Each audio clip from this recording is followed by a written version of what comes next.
Hi everyone. My name is Mort Chatterjee, and I'm one half of Chatterjee and Lal. We're a gallery based in Bombay, showing contemporary and historical material. And I'm very happy to be here today with Sahej Rahal, an artist who we've been showing for a number of years.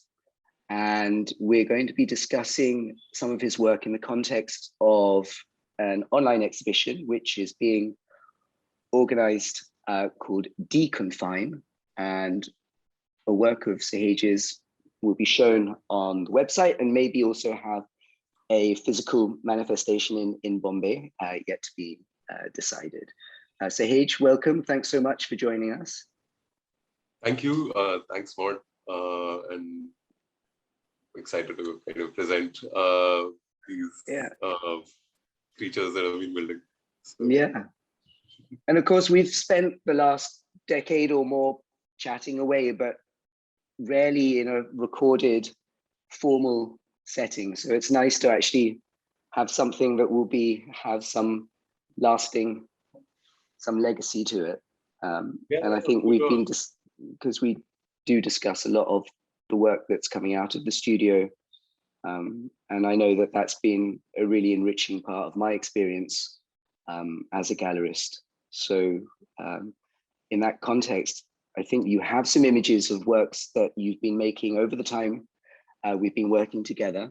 And it would be really nice maybe just to give viewers some context to your practice, to go through those images and maybe lay out some of the overarching thematics that have been concerning you over this period of time.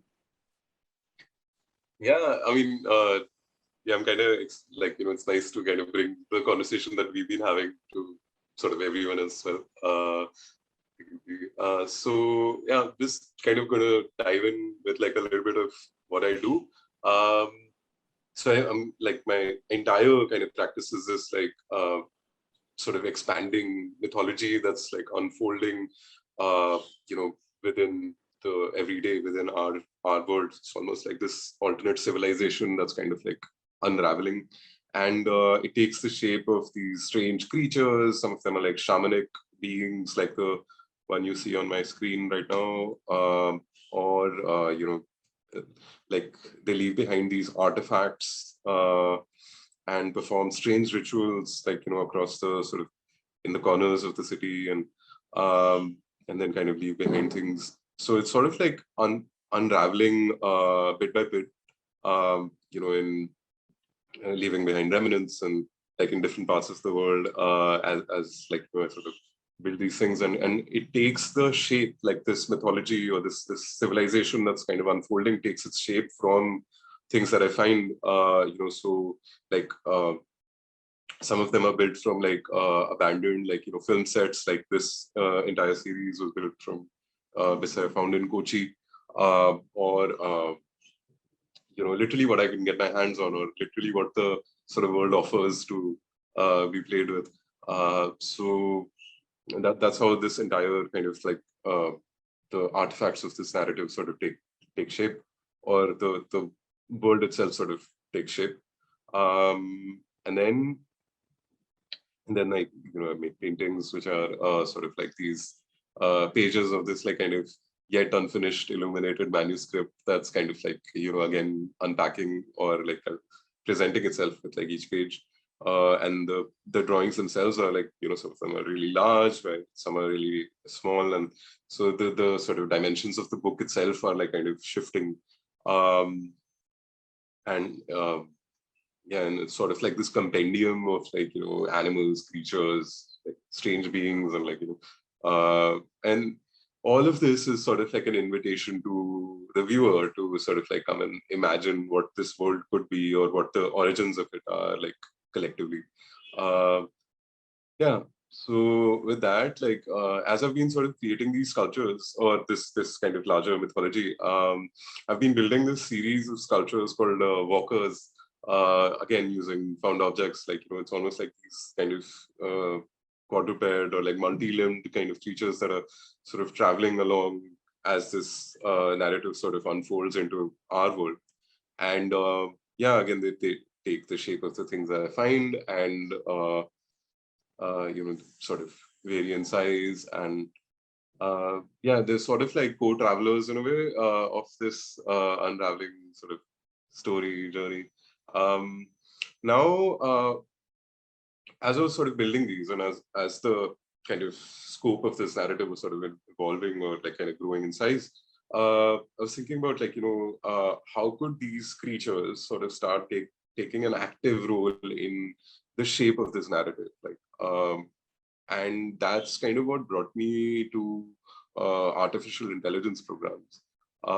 So I'm just gonna stop share. And what year approximately was that, Sahej, that you've this was around in 2018, 17, 18. Kind of doing a fellowship at in the Academy of Solitude, and like was hanging out with all these hackers and programmers, and they were like, you should check out this software called Unity, which is really easy to pick up. Most of it's just like, I learned how to use it from YouTube. So and it's a game design software. So that's kind of what I work in. And I'm just going to go back to screen share. Yeah. Okay. So one of the sort of ideas that I had was to kind of create this. Sorry.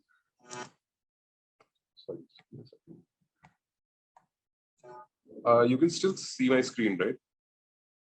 Yes, absolutely. With the feature and everything. Yeah, right. with question. Cool. So this is like one of the programs that I created, which was sort of recently exhibited at the Guangzhou Biennale. And the idea here was to sort of create this,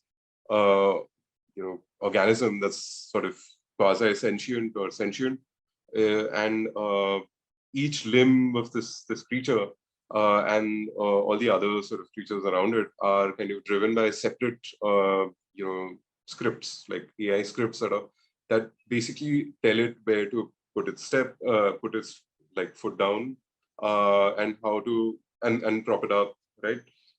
And then what happens is like they collectively sort of orchestrate this movement. Now each script is kind of, I'm just going to play it again, is capable of producing, listening to sound. Now how that happens is when the program runs, it picks up audio feedback through the computer's microphone and triggers certain movements within, like interrupts the movements of the creatures, like, causes them to sort of turn or like, change their gait. And that happens with all of these creatures. And as that's happening, they start interacting with each other and sort of create this kind of emergent behavior where they're all, essentially creating chaos, where each creature kind of like has a collection of minds that's driving it, and then comes into contact with the environment itself and this larger kind of red being. And then sometimes they embrace, sometimes they're like, sort of hostile towards each other. Now, a version of this is like what I'm going to be sharing in the online part of the exhibition as well, where it's this sort of like a simpler version of the program, which kind of listens to audio feedback, and people can try it out by themselves as well. In addition to this kind of listening, it also produces a kind of procedurally generated drone. Just and this is what it sounds like.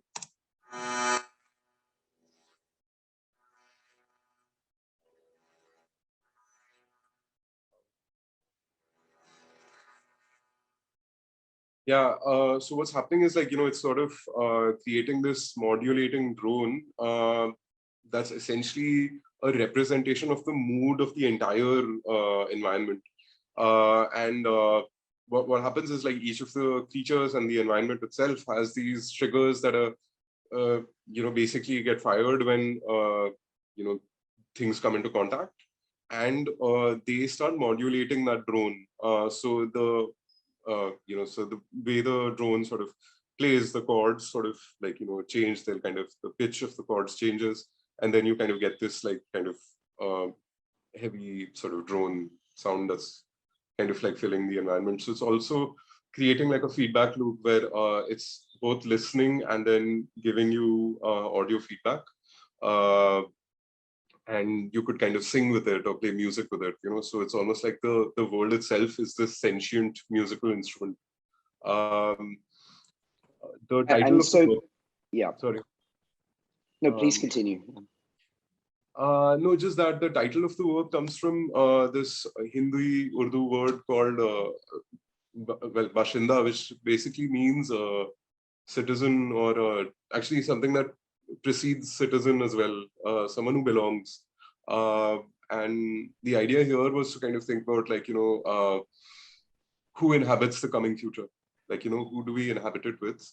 And, sort of been kind of thinking about just with the onset of the pandemic as well, and the fact that like AI itself has become this sort of, very overarching kind of like presence in our lives. Like, we sort of, our world is increasingly being populated by these non-human kind of intelligence programs, not just programs, but other kinds of non-human beings, non-human intelligences, and how does one kind of cohabit with them? How does one sort of negotiate our sort of every day, now that we're sort of living with these things? That's kind of what was informing the larger kind of, the idea behind these programs. I'm just going to show you another one, which is more recent. This one's called Druj, and Druj is an Iranian deity. And I won't tell you the whole story about it. It's quite fascinating, just look it up. But yeah, this is what the program looks like. And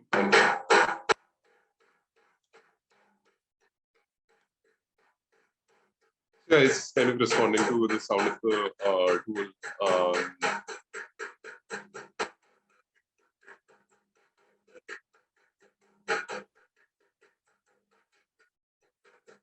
So as you play, the being exudes these petroleum jelly forms.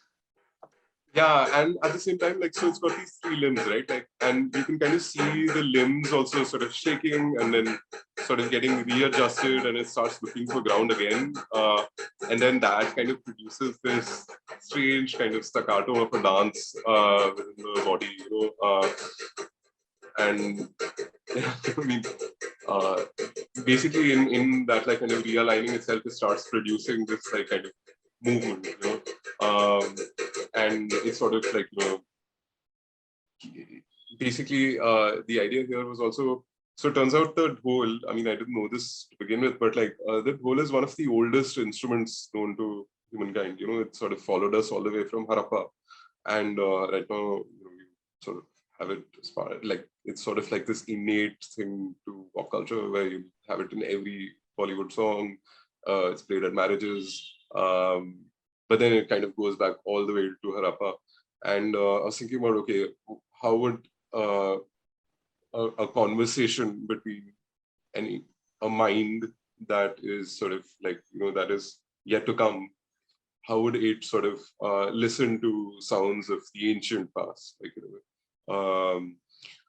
and that's kind of what like kind of led to this collaboration, let's say.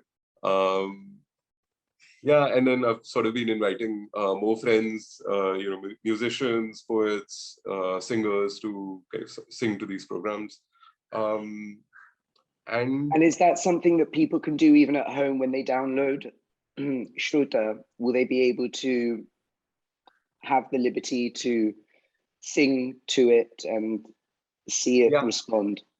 Yeah. So, I mean, Shrota is essentially kind of built on the same principle. It's like, this one sort of requires a lot more processing power, but like, you could run Shrota on like pretty much any PC or Mac. So yeah, it'll be cool to see how people make that creature move and how it responds to different sounds. share them with me. I mean, on Instagram or whatever. Like, you can. And I want to Okay, pick up on, can I just pick up on the idea that you presented earlier about this, the fact that the programs you're making run in a deterministic fashion, and yet you're entering into this kind of the idea of chaos through, in this case, the human voice or the doll, which actually interrupts that deterministic running of the program, and then actually out of that you get this wonderful world emerging. And perhaps can you reflect on how that fits into your broader concerns around the world we inhabit today, and maybe the social constructs, especially that we see in India? Yeah, I mean, it's a really interesting question. So basically, like, the scripts that I write, or generally the way algorithms work are like, well, I mean, they're way complex, but like, to sort of like really reduce them in a very simplistic way, the way they work is there are a series of if and then statements. So if this, then move a certain way. If,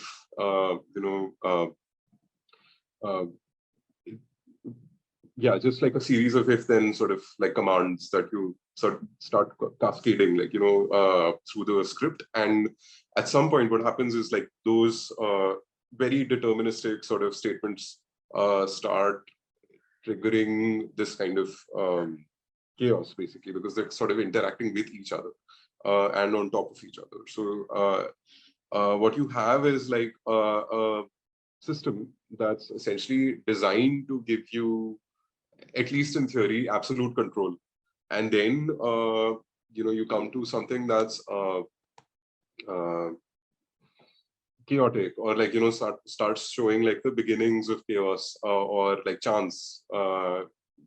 That's kind of like the gesture, and like that's what music does as well, right? Like, you sort of like seeps into your skin, and like you start feeling it before you're aware of like how it makes you feel, and like, the emotions that it's bringing to you.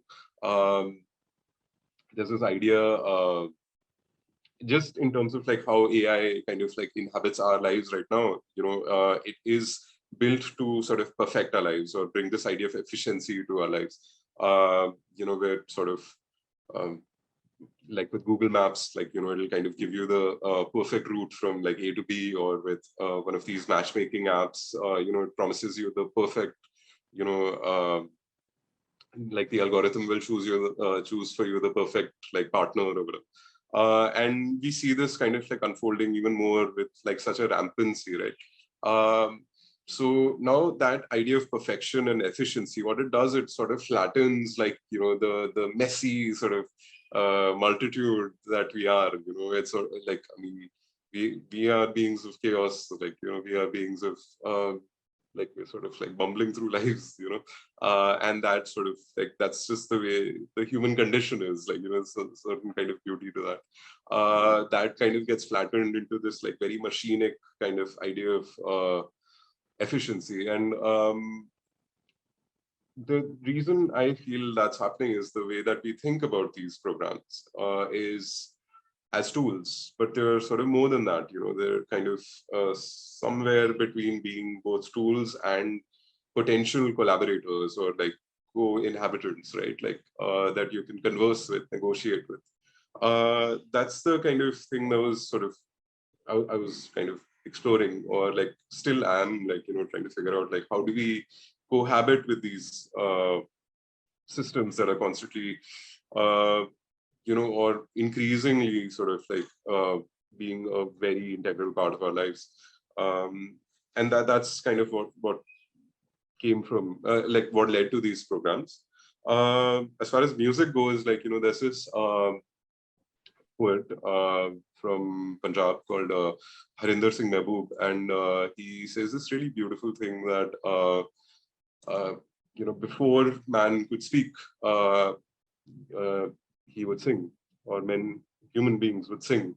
And I mean, in Punjabi, he says, "Utte raga," there's a rag above us. And somewhere along the line, we've forgotten the tune, and he says birds still remember it because birds moan through song. And anyway, so just kind of like going on that idea of like there's music at the end of this and before this. I was thinking about like how could music sort of speak to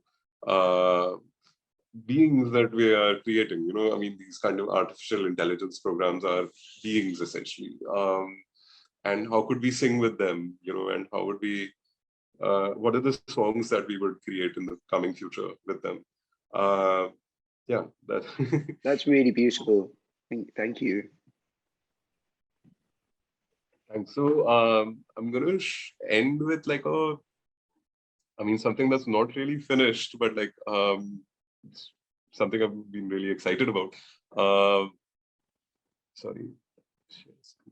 So this is a never before seen item. Yeah, sort of. So again, so the last thing that I'd like to sort of present is this unfinished project that I've been working on. It's a video game where you play a robot who's carrying the mask of this kind of Buddhist time god called Mahakala. And I'm just going to play it. So what happens is you have this strange kind of multi-limbed companion that's sort of following you, and the idea here was to kind of create like essentially a bond between like two non-human organisms, like and get the player to be very aware of the way both of those traverse this like kind of like barren like terrain. And as you play, you start like kind of not just like kind of controlling yourself, but also like, so the creature in the back kind of follows this robot, right? And because of that, like it'll not be able to climb certain places, so you'll have to jump, for example, or you'll have to turn around and take a different path, and that basically becomes like the beginnings of like okay, how do you get this non-human pet that you have, or this non-human friend or companion that you have, how do you sort of make space for this organism, and like learn to kind of like cohabit with them in this like strange terrain that they're both sort of wandering through. Yeah, just to kind of give you a sense of what it looks like. So yeah, so like I mean, it'll kind of jump when you jump, and yeah, this is kind of you have to. And so how far into the build are you at this point, Sahej? I'm actually quite far in. Right now I'm working on a hunger and thirst and stamina system where both of the organisms kind of like at some point run out of like strength. So you need to find these I call them God cubes, which are like kind of remnants of the older world that sort of give them stamina and then like get them to sort of move again. So it's sort of taking from like the whole idea of like a certain kind of entropy to the entire logic of the game, and then like working your way around it, like which is kind of fun. And so this is clearly the most ambitious program that you've created thus far, right? Yeah. I mean, I've been working on it for a good year now, and wow. It's coming together. And is this also part of the same project that you had shared on Reddit last month? Yes, except that so the version that I shared on Reddit has combat in it, and I sort of decided to kind of step back from the